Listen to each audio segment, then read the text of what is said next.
The skies above Earth darkened as the hegemony vessels moved into position.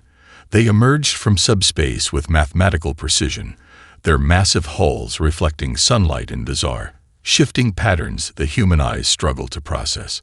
11 ships for 11 species, arranged in a formation that was both a display of power and a cultural statement unintelligible to human observers. Dr. Elena Reyes, head of Earth's Unified Space Council, stood in the observation dome of Armstrong Station and took a deep breath. 20 years of working toward this moment, first contact with an advanced alien civilization, and it had arrived with all the subtlety of a hammer striking an anvil. "They're hailing us again," her aide Thomas said quietly. "Same format as before." Elena nodded. "Put them through to the main chamber. The representatives from all Earth nations are assembled." The transmission flickered to life on the massive screen, revealing the alien who had identified himself as High Overseer Hazultherix. His species, the Valkyrie, appeared to be the dominant force in what they called the Galactic hegemony. Standing nearly 3 meters tall with iridescent scaled skin and 4 upper limbs, Hazultherix emanated an aura of absolute authority. "Humans of Terra." The translation came through clearly, the alien's mouth movements unsynchronized with the words. "We have reviewed your civilization's development trajectory. Your potential is noted, as are your numerous conflicts and resource management inefficiencies. The hegemony extends protectorate status to your species."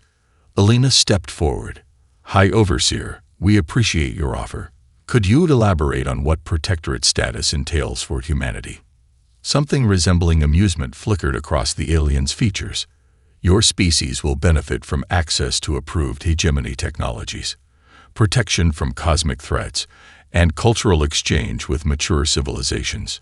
In exchange, you will redirect 30% of your resource production to hegemony allocation, limit your expansion to designated zones within your home system, and adhere to technology development guidelines established by the Overseer Council."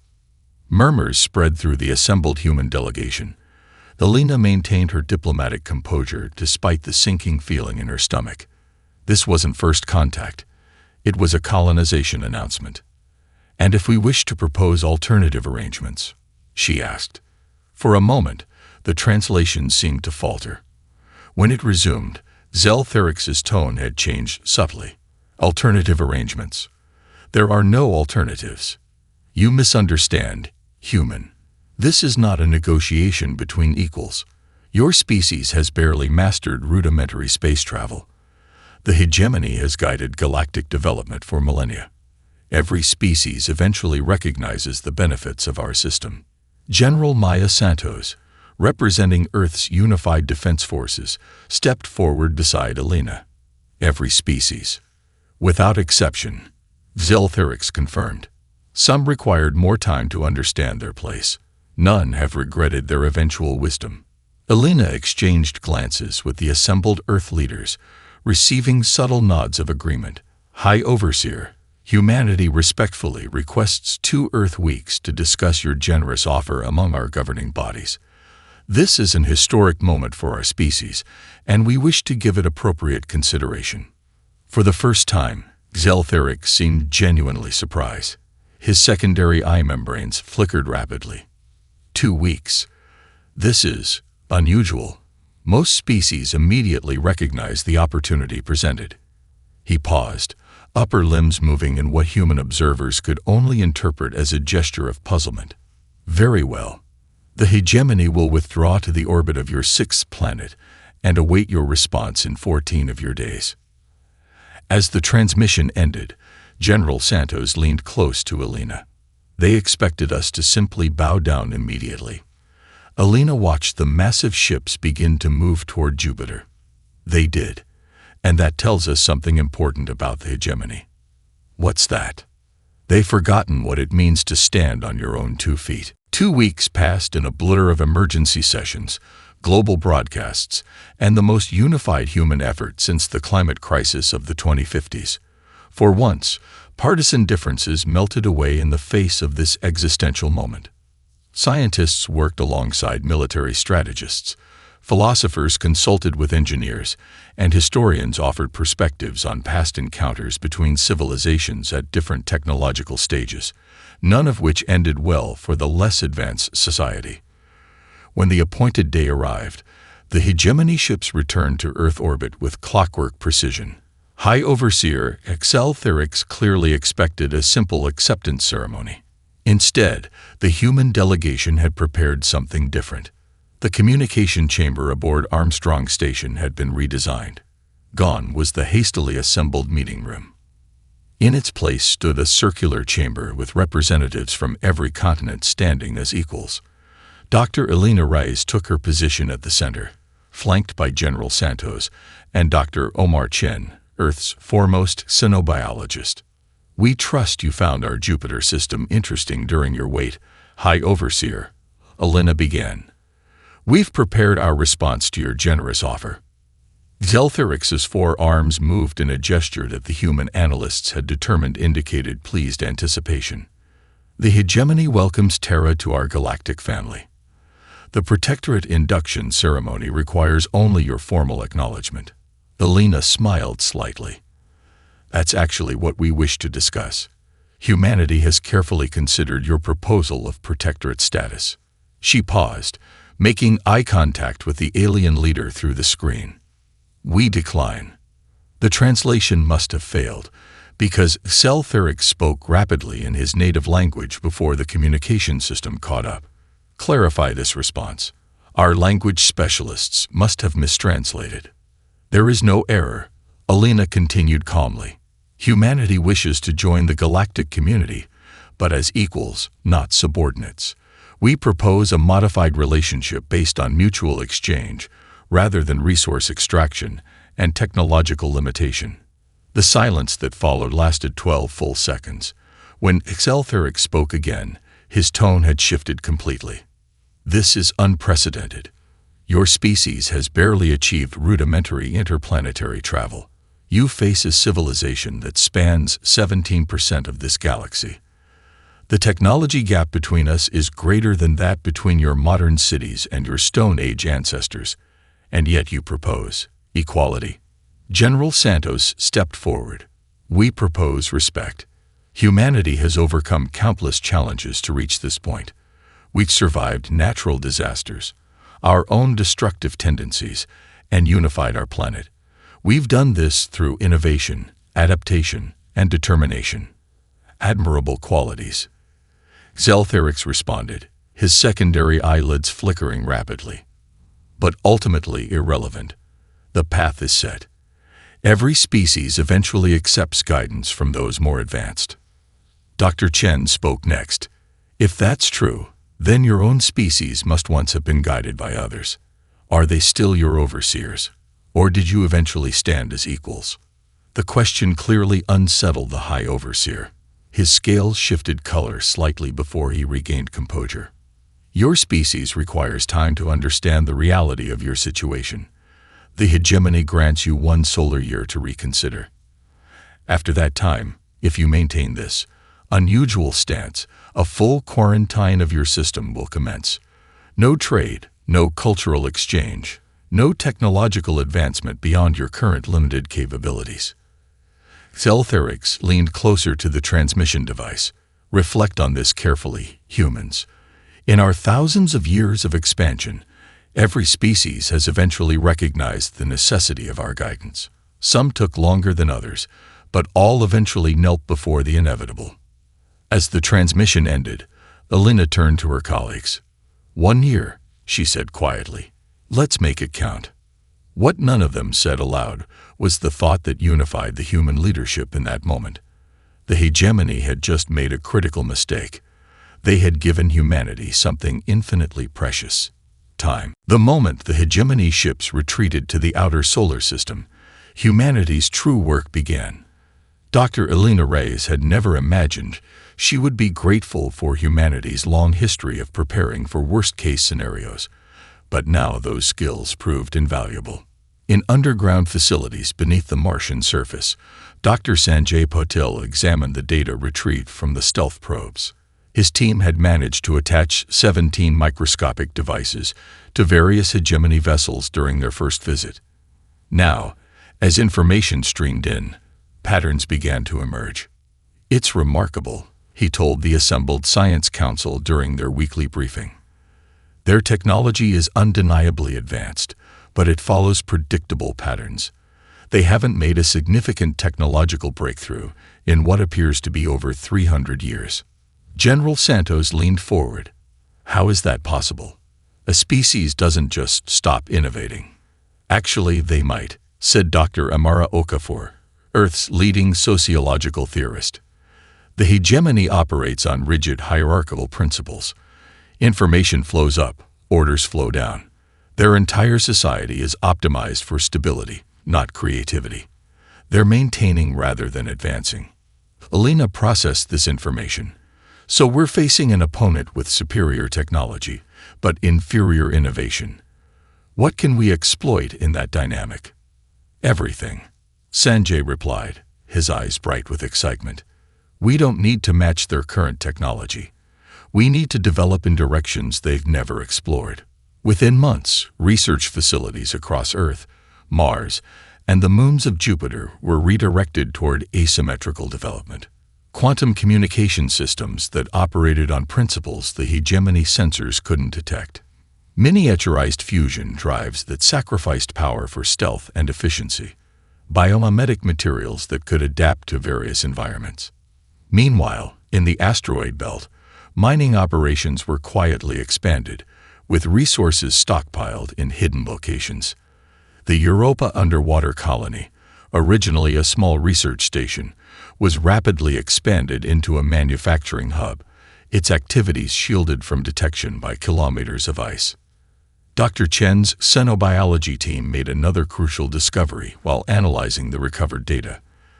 The hegemony has subjugated at least 27 species in the last millennium alone. Some of these conquests were very recent. The Fraxians, for example, were only incorporated 30 years ago. Their homeworld is just 17 light-years from here. Alina immediately grasped the implication.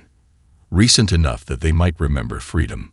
"Are there any indications of resistance movements?" "Nothing explicit," Chen replied. "But there are efficiency gaps in resource allocation that suggest leakage, resources that disappear from official accounting. It could be corruption or organized resistance." General Santos finished. As the one-year deadline approached, humanity's preparations accelerated. On the surface, Earth appeared to be considering the hegemony's terms, even making visible preparations for the resource allocation they would soon be required to provide. Diplomatic channels remained open, with human representatives asking detailed questions about protectorate status that gave the impression of a species reluctantly accepting their fate. But beneath this compliant facade, Operation Diaspora took shape. Hundreds of stealth vessels were constructed in hidden facilities, equipped with advanced cryogenic systems and enough supplies to establish self-sufficient outposts. Thousands of volunteers, scientists, engineers, soldiers, farmers, prepared for a journey with no guaranteed return. Alina stood in the observation dome of Armstrong Station, gazing at the stars that would soon become humanity's refuge and battlefield. Behind her, a small team finalized the presentation they would deliver when the hegemony returned. "We're actually going to do this," Thomas said quietly beside her. "Challenge the most powerful force in the galaxy." Alina nodded. "We are, but not on their terms. Never on their terms." Precisely 1 Earth year after their ultimatum, the hegemony returned. This time, they'd brought more than just the original 11 ships. A fleet of 37 vessels emerged from subspace, positioning themselves at strategic points throughout the solar system, near Earth and Mars, at the Lagrange points, surrounding the primary shipping lanes to the outer planets. High Overseer Xel Therix's transmission came through on all frequencies, a demonstration of the hegemony's technical dominance. "The grace period has concluded. What is humanity's decision?" Alina Reyes, now serving as Earth's official diplomatic liaison to extraterrestrial entities, stood before the transmission array with perfect composure. Her team had rehearsed this moment hundreds of times. High Overseer, humanity requests a final summit to discuss the terms of our integration into the hegemony. Zelferix's secondary eyelids flickered, a gesture that human synopsychologists now understood indicated satisfaction. This is the reasonable choice. A delegation will arrive at your Armstrong station within 6 hours. When the hegemony representatives boarded the station, they found a transformed humanity. Gone were the defiant postures and challenging questions of the previous year. The human delegation presented a picture of resignation, shoulders slightly slumped, voices modulated to indicate acceptance rather than resistance.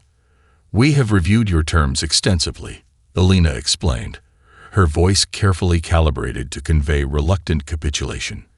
"While they are more restrictive than we had hoped, we recognize the benefits of hegemony guidance."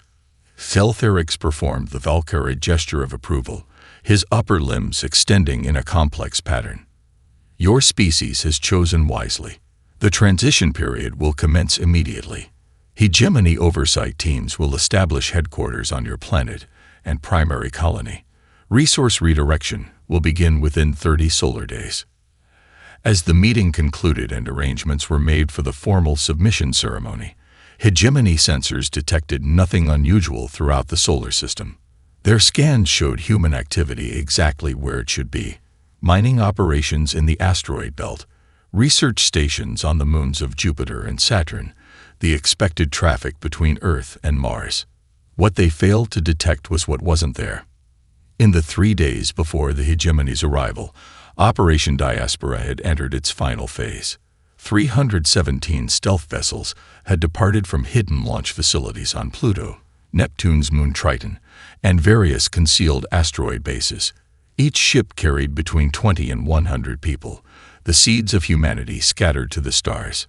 Utilizing the quantum communication technology that operated outside hegemony detection parameters, these ships maintained contact with the solar system while remaining invisible to the occupying forces.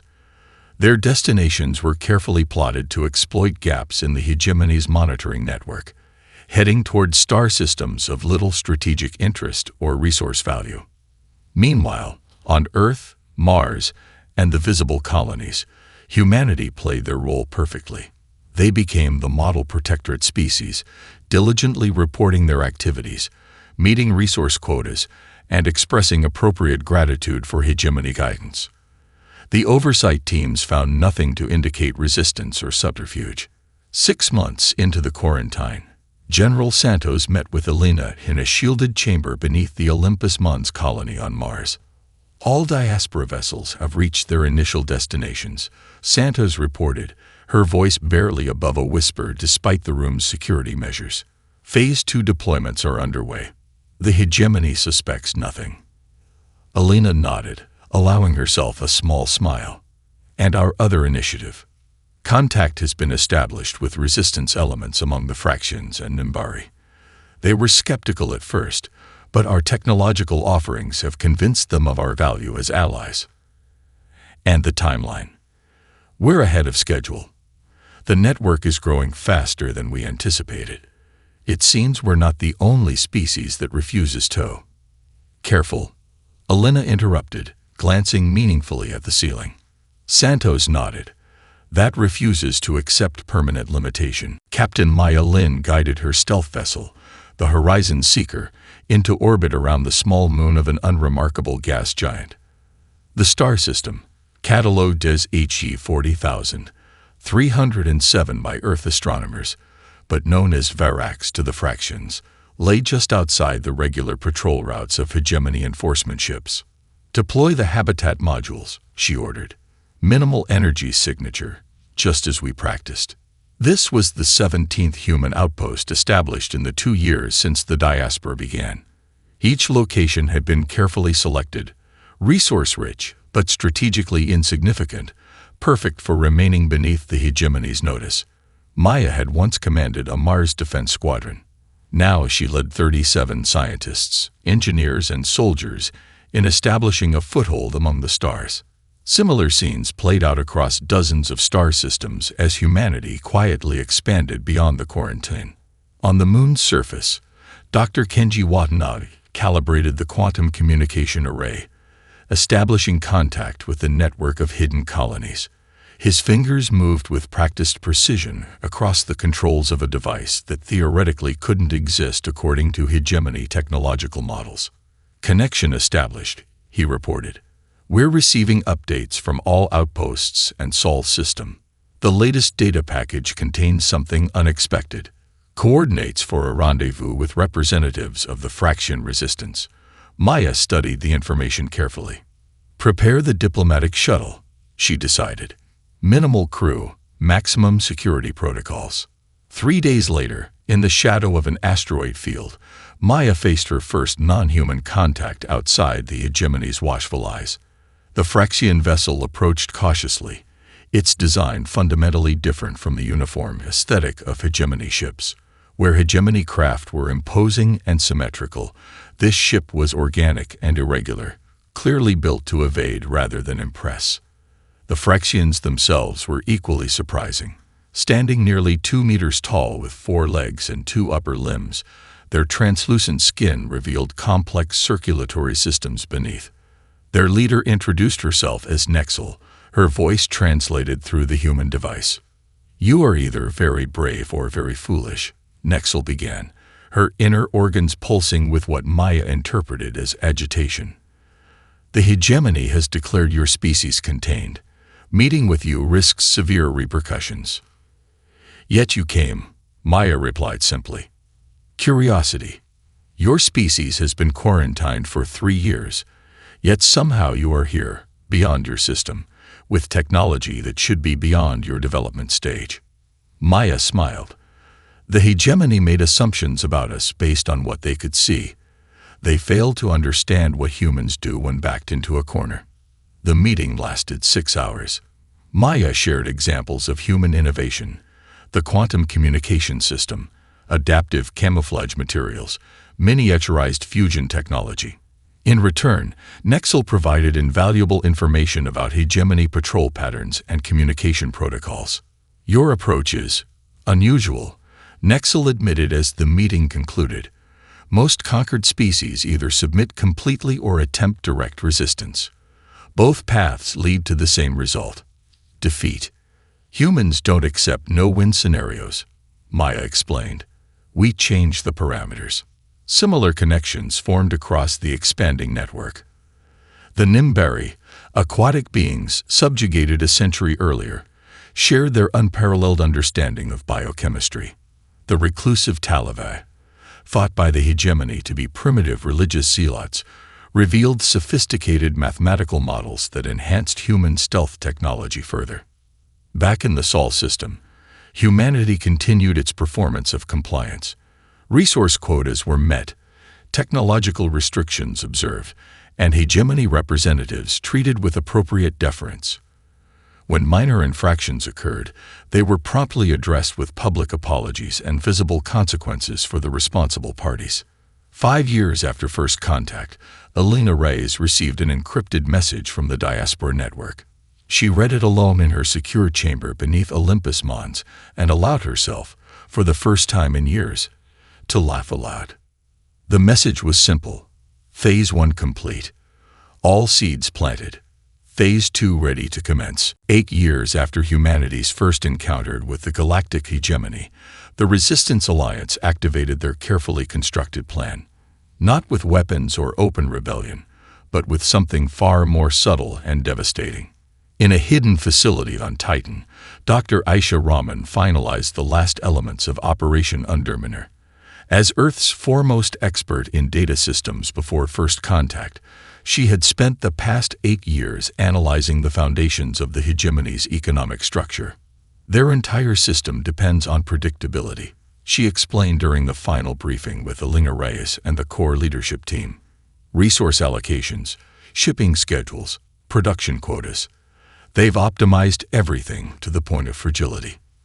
They've eliminated redundancies in pursuit of efficiency. Alina studied the complex models projected before her. And that's their vulnerability. Precisely, Aisha confirmed. We don't need to attack their ships. We're going to attack their logistics. The operation began with a seemingly insignificant anomaly. A hegemony transport vessel carrying processed rare earth elements from a mining outpost arrived at its destination with 2.3% less cargo than documented. The discrepancy was logged, investigated, and ultimately attributed to measurement error. 3 days later, automated cargo allocation systems across 6 hegemony hub worlds began routing shipments to slightly incorrect destinations. The deviations were small enough to avoid immediate alarm, but large enough to create cascading inefficiencies. On 17 subjugated worlds, manufacturing facilities received resource shipments that didn't precisely match their specifications. Production slowed. Quotas were missed. Explanation requests were filed. Within the hegemony central data systems, carefully crafted algorithms, the combined work of human, Phyrexian, and Nimbari programmers, exploited backdoors discovered years earlier. These programs didn't corrupt data or crash systems. They simply introduced subtle inconsistencies in inventory tracking, shipping manifests, and resource allocation tables. By the 3rd month, the effects were becoming visible even to the rigid hegemony bureaucracy. Resource shortages appeared across their territories. Manufacturing delays cascaded through their supply chains. Oversight officials demanded explanations from subordinates, who demanded explanations from their subordinates. In the Sol system, a delegation of senior hegemony officials arrived to investigate whether the human protectorate was meeting its resource obligations. Led by Overseer Grell, a member of the arthropod-like Thaxeri species, they conducted thorough inspections of Earth and Mars facilities. Your production appears unaffected by the current. Irregularities, Grell observed, mandibles clicking in what humans had learned indicated suspicion. Elena Reyes, now serving her 8th year as liaison, maintained a carefully neutral expression. We focused on optimizing our processes as the hegemony taught us.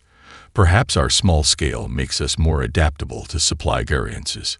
The inspection team found nothing to suggest human involvement in the growing crisis.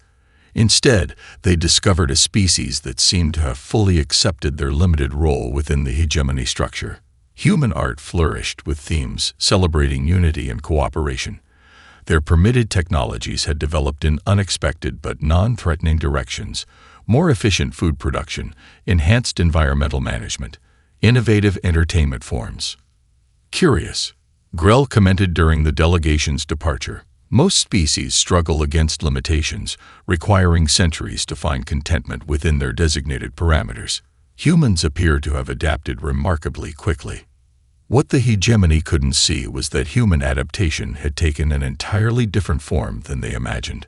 The resistance network now spanned 47 star systems, with hundreds of hidden outposts and growing alliances with 9 formerly subjugated species. As the hegemony scrambled to address the mounting economic disruptions, Elena received another encrypted message from beyond the quarantine. Phase 2 progressing ahead of schedule. Phase 3 resources in position. Prepare for transition.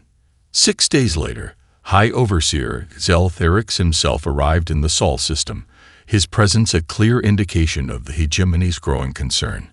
Something unprecedented was happening to their carefully ordered galaxy, and they couldn't identify the cause. 10 years after first contact, as the hegemony struggled with escalating system-wide disruptions, humanity decided the time had come to reveal the full extent of their defiance. The date was chosen with symbolic significance, exactly a decade since High Overseer Zeltherix had first demanded humanity's submission. The revelation began not with a declaration or an attack, but with a simple message broadcast simultaneously across every communication channel in hegemony space. The message contained a single set of coordinates and a time.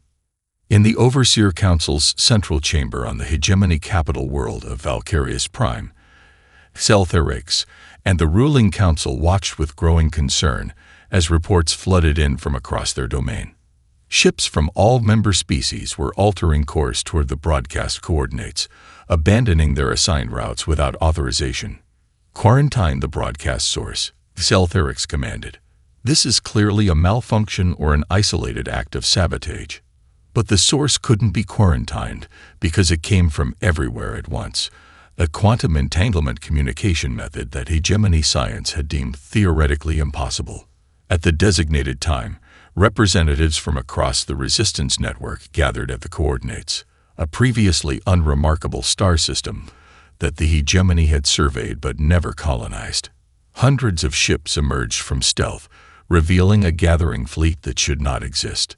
In the command center of what had once been a small research outpost, but had grown into New Terra, Elena Rice prepared to address the hegemony directly. Now in her 60s, the years of constant vigilance had etched lines into her face, but her eyes remained as determined as the day she had first stood before the hegemony representatives. "Broadcast on all hegemony frequencies," she instructed, "visual and audio." Across hegemony space, regular transmissions were interrupted as Elena's image appeared on communication screens. Behind her stood a diverse group, humans alongside representatives of 7 species the hegemony believed were safely under their control. High Overseer HFY, members of the Hegemony Overseer Council, citizens of all worlds, Elena began. 10 years ago, you offered humanity a choice, submission or isolation. Today, we reveal the choice we actually made. The transmission expanded to show sprawling settlements, advanced shipyards, research facilities, and agricultural centers, an entire civilization built beyond the hegemony's awareness. What you see is not merely human defiance. We present to you the Alliance of Free Worlds, a coalition formed by those who believe that cooperation among equals leads to greater advancement than domination by the few. The camera panned across representatives of the Fraxians, Nimbari, Talavi, and other species that had joined the growing network. Our technology has developed along paths you dismissed as impractical or impossible. Our society has evolved beyond the rigid hierarchies that limit innovation and progress. Images displayed the quantum communication network, adaptive shield technology, and biomimetic ships that operated on principles entirely different from hegemony designs. We do not seek conflict. The economic disruptions you've experienced were carefully calibrated, not to destroy, but to demonstrate that your system is vulnerable, that there are alternatives to the path you followed for millennia. Elena leaned forward slightly, her expression resolute but not threatening. The quarantine of soul ends today. The subjugation of all worlds ends today. We invite the hegemony to join us in building a new galactic community based on mutual respect and shared advancement rather than dominance and submission. As the transmission concluded, the hegemony council chamber erupted in chaos. For the first time in living memory, the carefully ordered protocols of their meetings disintegrated as the implications became clear. High Overseer HFY stared at the final image.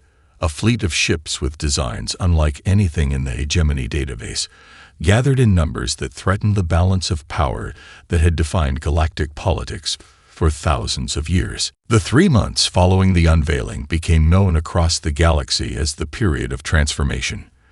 The hegemony's initial response was predictably militaristic, mobilizing their considerable fleet to restore order. But they quickly discovered that conventional tactics were ineffective against an enemy that didn't fight conventionally. Alliance ships didn't engage in direct combat.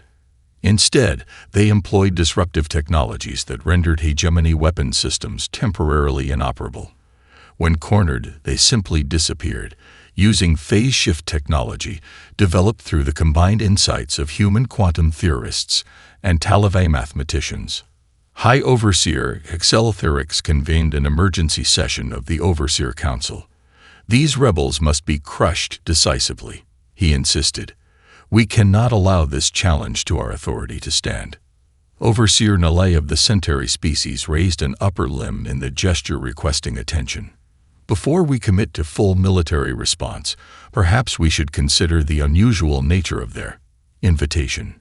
Invitation to surrender our rightful place. HFY responded.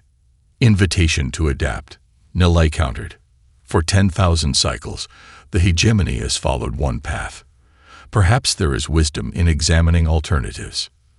The debate raged for days, but events beyond the council chambers soon rendered it academic. Throughout hegemony space, younger members of all species began openly questioning the rigid hierarchies that had defined their civilization. Information previously restricted began flowing freely through communication networks the hegemony could no longer control. On 17 core worlds, public gatherings formed, not violent protests, but peaceful assemblies discussing possibilities that had once been unthinkable. The Alliance made no attempt to weaponize this growing sentiment, instead offering open communication channels where citizens of all species could engage directly with members of the free worlds. 15 days after the council debate began, a group of junior hegemony officials, representing 9 of the 11 founding species, approached the Alliance with a proposal for direct talks. Alina Reyes welcomed them aboard Nuterra's diplomatic station. "We come without official sanction," their spokesperson, a young Valkyrie named Ren Felix, explained. "But we represent a growing movement within the hegemony that seeks evolution." Alina smiled. "Evolution is precisely what we offer." The negotiations that followed established the framework for what would become the Galactic Cooperative. The hegemony would not be destroyed but transformed from within, with power gradually decentralized and decision-making distributed among all member species. 6 months later, in a ceremony broadcast across formerly hegemony space, High Overseer Xel Therix, the last of the old guard to maintain his position, faced Alina Reyes across a circular table designed to symbolize equality. "Your species has accomplished something unprecedented," he acknowledged, his once imperious tone now measured and thoughtful. "You have changed the course of galactic history not through superior force, but through superior vision." "Not my species alone," Alina corrected gently.